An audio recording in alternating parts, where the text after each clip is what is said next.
ปองกล้วยนี่ตายแล้ว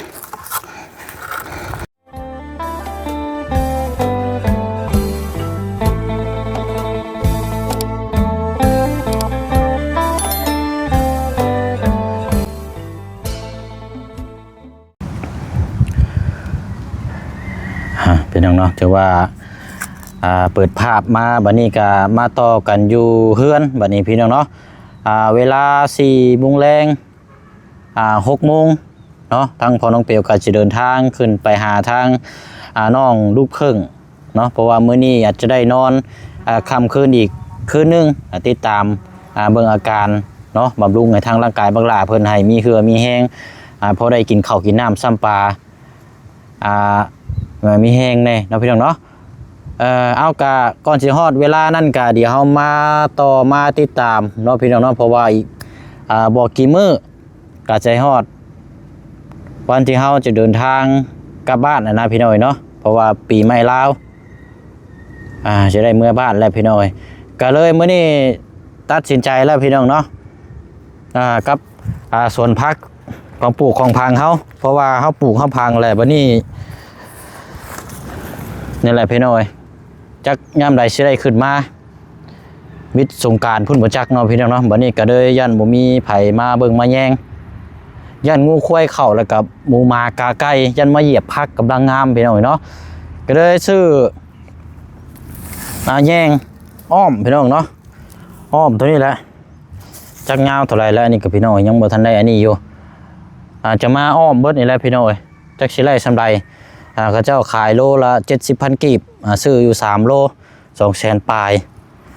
แล้วก็ซื้อมีดเงาะตัวนี้มานำเพราะว่าในเฮือนนี่ยังบ่มีพี่น้อยแล้วก็ซื้อลวดมามัดโอ้ลงทุนหลายอยู่พี่น้อยเนาะดีแต่ว่าไม้ไผ่เฮานี่อยู่ในเฮือนมีเนาะเดี๋ยวเฮ็ดตัวนี้แล้วก่อนมื้อนี้พี่น้องเนาะเพราะว่ายันบ่มีเวลาเนาะเดี๋ยวจบจากนี้แล้วก็จะเดินทางติดตามเบิ่งทางบักหลาเนาะน้องลูกผึ้งที่พี่น้อง FC ติดตามแล้วก็เป็นกำลังใจเนาะตอนนี้เนาะพี่น้องเนาะกับทักทายสบายดีและสวัสดีพ่อแม่พี่น้องเบิดสุขุสุคนนะพี่น้องเด้อเนาะพบเจอกันอีกคือเก่าคือเดิมพี่น้องเนาะเอากะจับปั๊บนี่แหละพี่น้องแต่งหน้าแต่งตาสวนพักเฮาให้มันระเบียบเรียบร้อยก่อนบัดนี้พี่น้องเนาะเพราะว่าเฮาจะยึดเป็นสวนพักที่นำสิ่งของที่เฮากินได้เฮาจะมาปลูกอยู่ในนี่เราเพิ่งจะเอาตัวนี้แอมไว้เลยบัดนี้มักพริกมักเขืออย่างต่างๆแล้วพี่น้องเนาะผักบุ้งก็กำลังเริ่มงามผักหอมก็กำลังเริ่มแบบพอดีกินเลยละพี่น้อยเนาะกันสิว่าก็เอาอะไรพี่น้อยไปเอาขี้พุ่นมา2 กระสอบแล้วก็ขี้เบ้มานำเมื่อวานนี่แต่ว่ายังบ่ทันได้ลงเนาะหาเวลาว่างแล้วจังสิลงแต่ว่าก่อนอื่นเดี๋ยวไปเชิงสิเฮ็ดตัวนี้ก่อนบัดนี้เนาะเอาแล้วพี่น้อย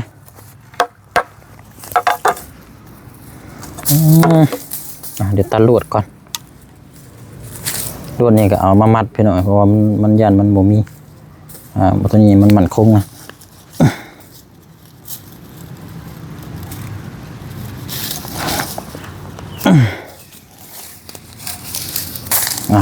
เนาะก็เฮ็ดนำไปนำแล้วก็อธิบายให้พี่น้องฟังนำเด้อพี่น้องเนาะถ้าพี่น้องติดต่อทางบ่เชียงบ่ไร่กับทางทีมงานก็ได้พี่น้องเนาะทางทีมงานเฮาหลายคู่หลายคนสดซอยเคสของทางน้องลูกผึ้งในตอนนี้แหละพี่น้องเนาะเฮาจะให้ทางน้องเพิ่นนอนอยู่ห้องหมอก่อนฟักพื้นร่างกายก่อนพอบักหลาเพิ่นร่างกายจนเหลืองพี่น้องในตอนนี้นะเพราะว่าข้าวน้ำซ้ำปลานี่บ่ได้กินแซ่บนัวแล้วก็นึงมาเนี่ยอยู่นกินแล้วพี่น้องเนาะก็เลยให้นอนก่อนจะคืน2 คืนจังกลับบ้านเนาะแต่ว่าเรื่องผ่าตัดนี่บ่เชียงนี่ก็คิดนักอยู่พี่น้องเพราะว่ามันใช้มูลค่าเงินนี่ก็ทางแพทย์เพิ่นแจ้งมาว่าประมาณ14-15 ล้านนะพี่น้อง14-15 ล้านแล้วก็ถ้าเป็นเงินไทยเฮานี่ก็ประมาณ 30,000 บาทนั่นแหละพี่น้องเนาะเป็นไปได้ก็อยากให้น้องเพิ่นหายดีหายเศร้าอะไรพี่น้องเนาะถ้าบ่ได้ผ่าตัดนี่ทางแพทย์เพิ่นก็บอกว่าพิกแบบเศร้าแต่ว่าเศร้าแบบพิการนั่นแหละพี่น้องเนาะเพราะว่าเฮาบ่ได้ผ่าตัดกระดูกออกเพราะกระดูกแตกด้วยพี่น้องกระดูกทางบักหลาเพิ่นแตก เป็นพุ่นเลยฮะคันสิว่าก็เป็นฟอยก็ถือว่าล่มแห้งอยู่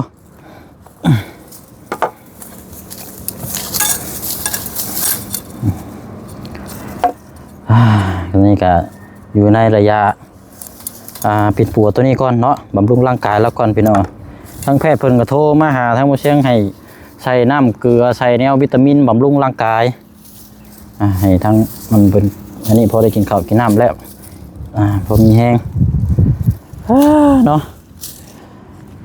บ้านนี้พี่น้อยเบิ่งก่อนยาวเท่าไรเด้นี่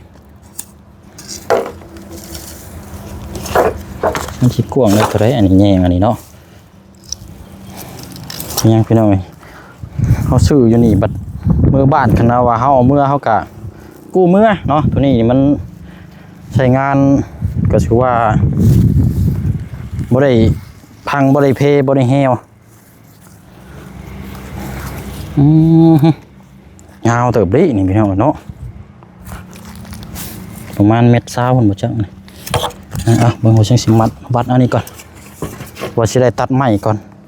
พังตอกลักก่อนพี่น้องปุ๊บเนาะเอาเรื่องอยู่ได้นี่โอเคเอาไล่แล้ว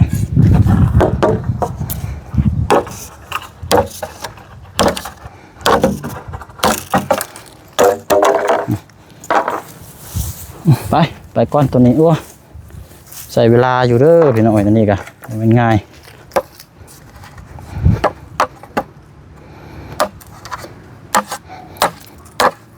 จะกี่ใส่จักรักได้นี่กะ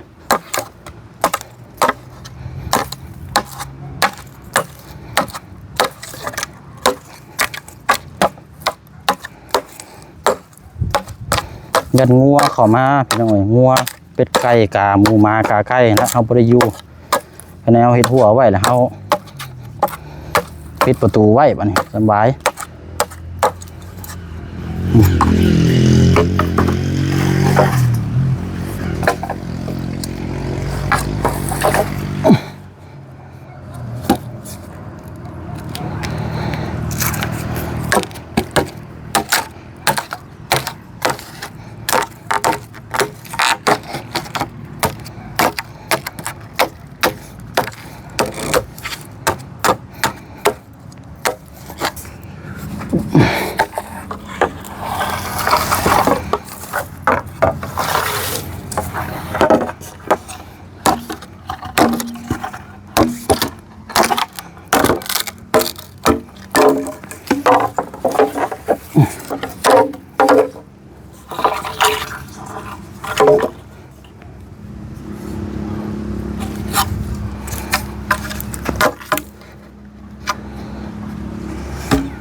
เขามีนี่ของไม้ล้อนี่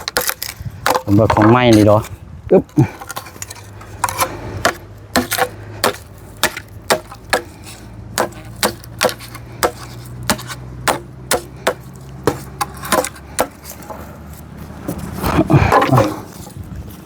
สองลัก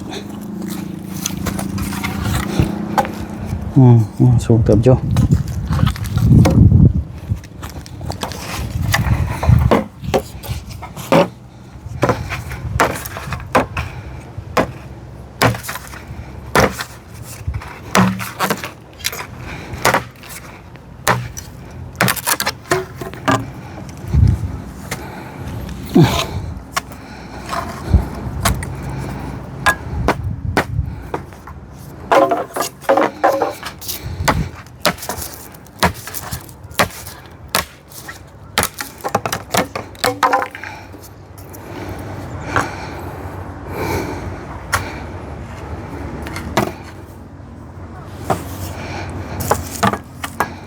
ปึ๊บ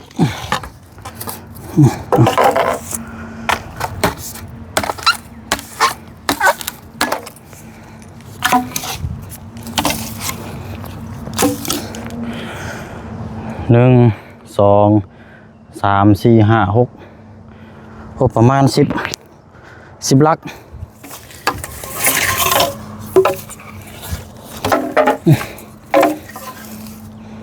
ประมาณ10ลักได้อยู่ ได้แล้ว3 4 5 6ลัก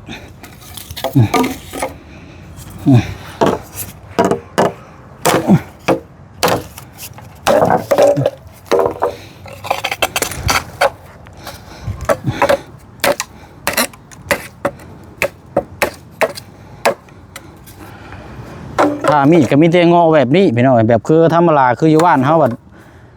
บ่มีเพราะว่าส่วนหลายเขาเจ้าอยู่พี่นั่นสิใช้แต่แบบทางสินะพี่น้องแบบนี้หญ้ามันหญ้าหยังคือเฮาเห็นนํกันนะก็เลยแบบคืออยู่บ้านเฮาน่ะแบบบ่มีแต่งอแบบนี้ผ้าก็มันดดพันดดเวลาเฉาะสิมันก็ถึกขี้ดินไปนำแน่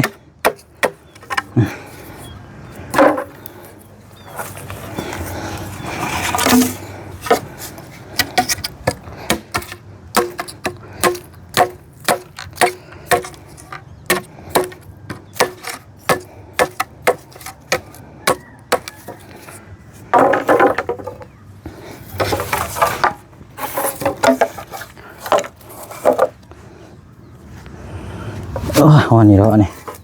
ตัวแล้วนี่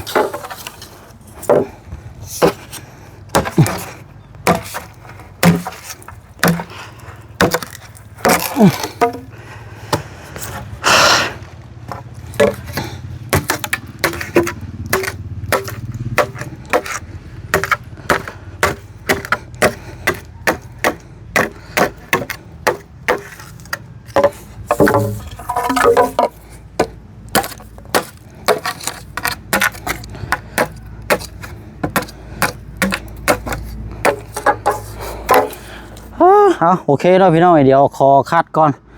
เดี๋ยวตัดลักแล้วก็เบิ่งไปตามขั้นตอนเนาะแล้วหรือบ่แล้วจังไดก็ฝากพ่อแม่พี่น้องติดตามเบิ่งนํกันให้พี่น้องเด้อเนาะมันสิยาวพี่น้องเนาะเอาเบิ่งตามเป็นขั้นตอนดีกว่าฮ้อนแฮงวันนี้เนาะมาต่อกันตอกก่อนบาดนี้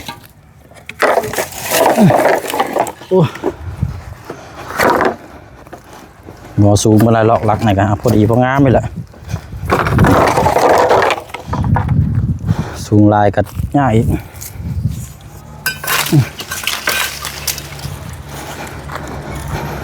พอชัดสาว่าสิ่งขามบ่ได้ก็พอละ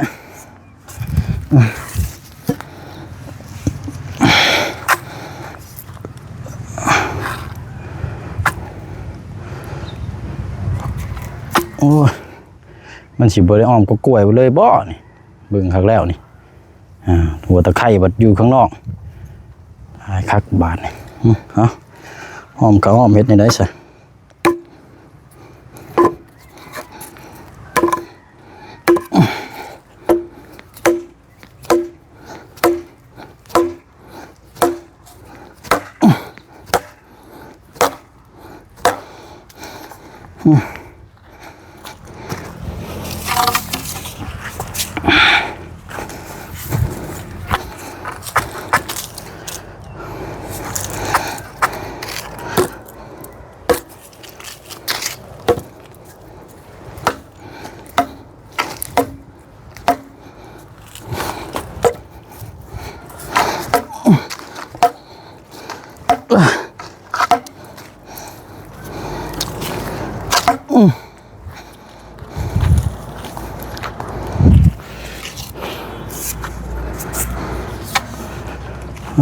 โธ่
ใช่ละ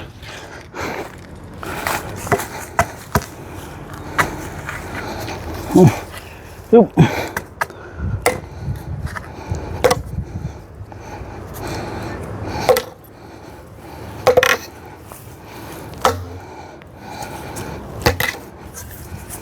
โอ้ย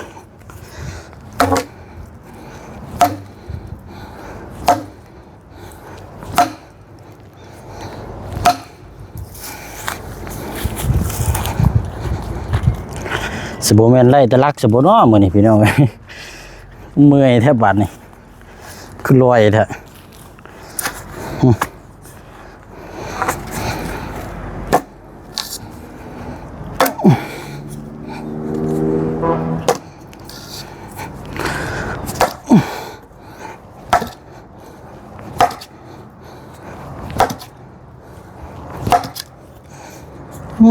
นี่คักปานยัง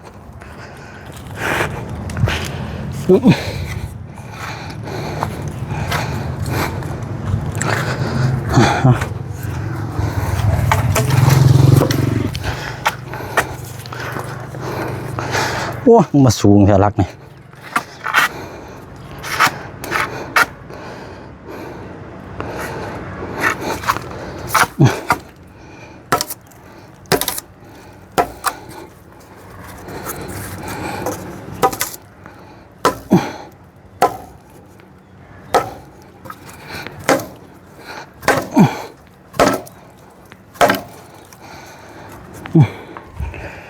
ไป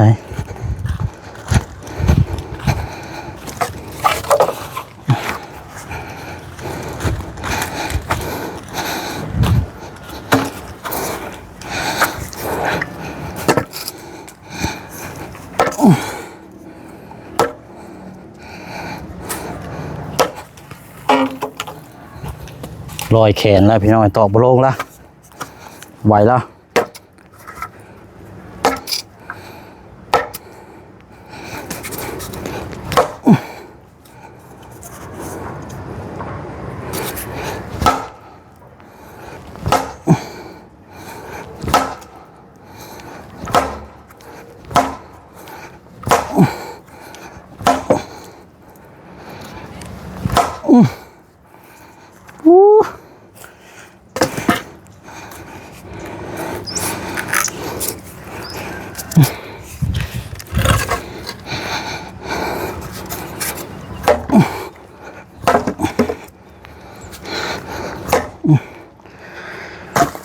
โอ้พอไหวแล้ว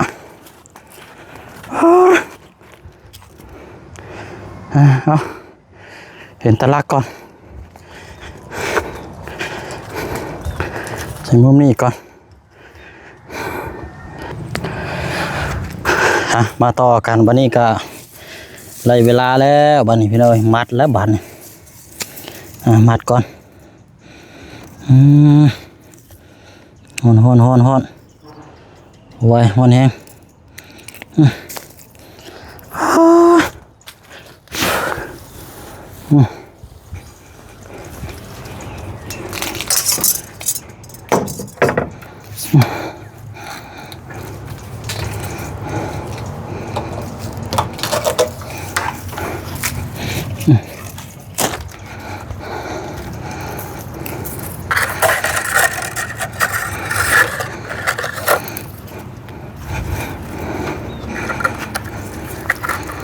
มือจนสั่นโคตร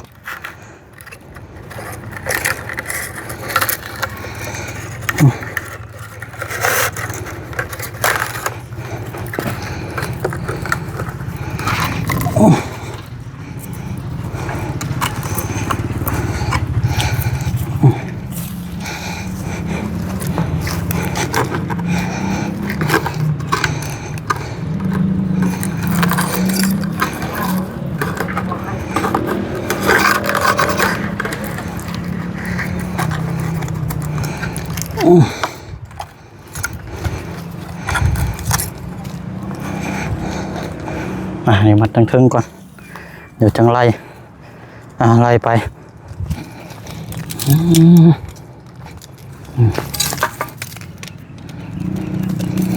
เบิ่งนำกันจะเด็กจะหน่อยเด้อพี่น้องเด้อเนาะอย่าเพิ่งเบื่อหน่ายกันได้พี่น้องเนาะเบิ่งเป็นกำลังใจกันก่อนพี่น้องเดี๋ยวก็สิได้ลำลาแล้วเนาะอีกจักหน่อยก่อนให้พี่ให้น้องเบิ่งนำกันโอ้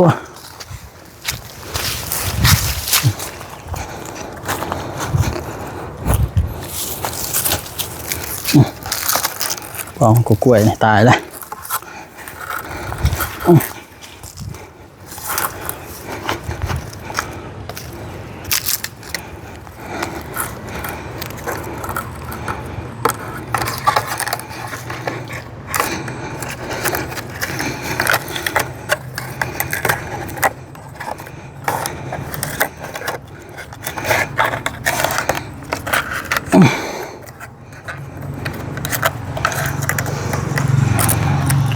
นะมาสิบอยู่รถมัดผักปานนี้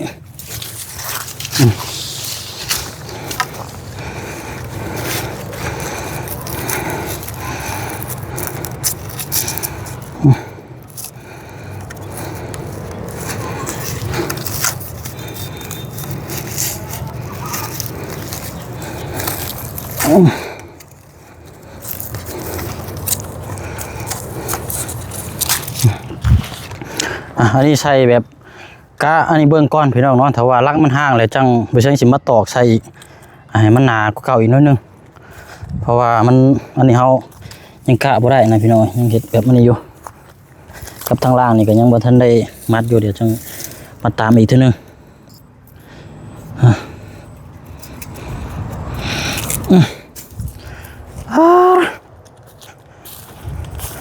สิได้เวลาได้นี่พี่น้องเนาะเพื่ออะไรขย่อยแล้วก็อันนี้ก้อนบานนี่มันนี่แล้วก็ชิดอาบน้ำอาบน้ำอะไรกับแม่นพูดแล้วพี่น้อยน้องน้ำเพิ่งก้อนบานนี่เวียกทางน้องหลอกแค่เฮานี่มื้อนี้ย่านบ่ได้เข้าเลยพี่น้องเด้อมื้อนี้ย่านบ่ทันละเพราะว่ามันค่ำเลยเพราะว่าเชียงก็จะขึ้นเซฟโปนอีกมุมอีกมุมนี้พี่น้อยเนาะ